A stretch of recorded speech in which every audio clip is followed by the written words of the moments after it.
Growth की भी बात की। Q4 FY23 लार्जली अगर देखें क्वार्टर जो था स्ट्रॉन्ग था, क्योंकि मेजॉरिटी सेक्टर्स के नतीजे जो हैं अच्छे आते हुए दिखे। Banks, NBFCs, automobile, cement, real estate, oil and gas. हाँ, एफएमसीजी और फार्मा की तरफ से मिक्स बैग था और कैपिटल में ओवरऑल वीकनेस नजर आई। आने वाले 3 से 4 महीनों के लिए अगर पोर्टफोलियो जनरेट करना है, पोर्टफोलियो घड़ने की कोशिश करनी है, तो कौन से स्पेसेस पर अब नजर रखनी चाहिए? रिसेंटली हमारा न्यूज़लेटर हमने पब्लिश किया है, ट्रिपल ए इनसाइट्स, जो हम कहते हैं 3 C's फॉर FY24। तो first is capital goods, second is consumer and third is the credit growth. हमें लग रहा है कि अगले 12 से 18 या 24 महीने में ये जो 3 C's है, ये 3 C में हमें बहुत बड़ा स्ट्रॉन्ग अर्निंग्स ग्रोथ दिख रहा है। कंज्यूमर की अगर हम फर्स्ट बात करें तो ये कंज्यूमर सेगमेंट बहुत जोर से इंपैक्ट हो गई थी डिमांड साइड पे, because inflation was running very high, और वो हाई इन्फ्लेशन की वजह से रूरल डिमांड काफी एडवर्सली इंपैक्ट हो गई। तो हमें लग रहा है कि इन्फ्लेशन की जो तकलीफें थी वो अभी दूर हो गई है, और because inflation is now going to reduce, demand slowly it is going to recover. तो एक यहां पे नेचुरली डिमांड पुश आएगा।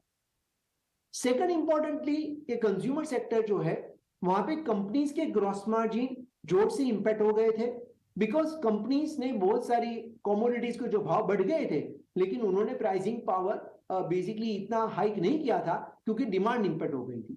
तो हमें लग रहा है कि यहाँ पे वो दूसरा इंपॉर्टेंट फैक्टर है कि जहां पे आपका ग्रोस मार्जिन एक्सपेंशन होएगा, one side demand will improve so your revenue growth will be higher, और other side gross margin will expand, तो आपका ऑपरेटिंग प्रॉफिट मार्जिन भी बढ़ेगा। ये दोनों का कॉम्बिनेशन से कंज्यूमर कंपनीज का हमें लग रहा है कि प्रॉफिट ग्रोथ अगले 1-2-3 साल में ज्यादा रहेंगे compare to FY23। Second sector is capital goods, जहां पे अगर मैं सिर्फ हम जो कंपनी ट्रैक करते हैं वो जो यूनिवर्स की अगर मैं बात करूं तो 30 से 40% ऑर्डर इनफ्लो में बढ़ोतरी हो गई।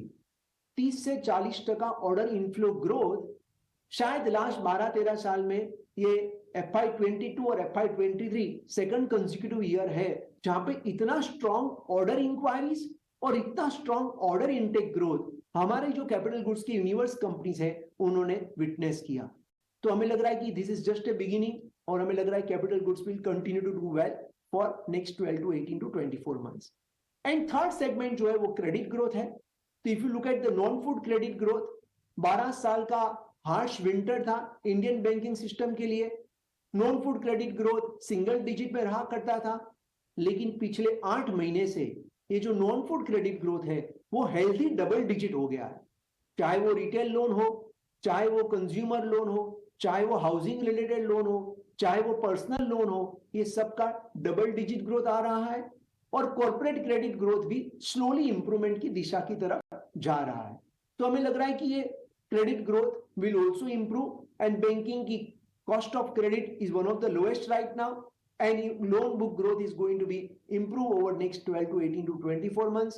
तो हमें लग रहा है ये तीसरा सी है। तो ये 3 C, consumer, capital goods and credit, यानी कि बैंकिंग एंड फाइनेंस, ये 3 C पे हमें लग रहा है कि अगले 12-24 महीने में we see strong earnings growth in this 3 sectors.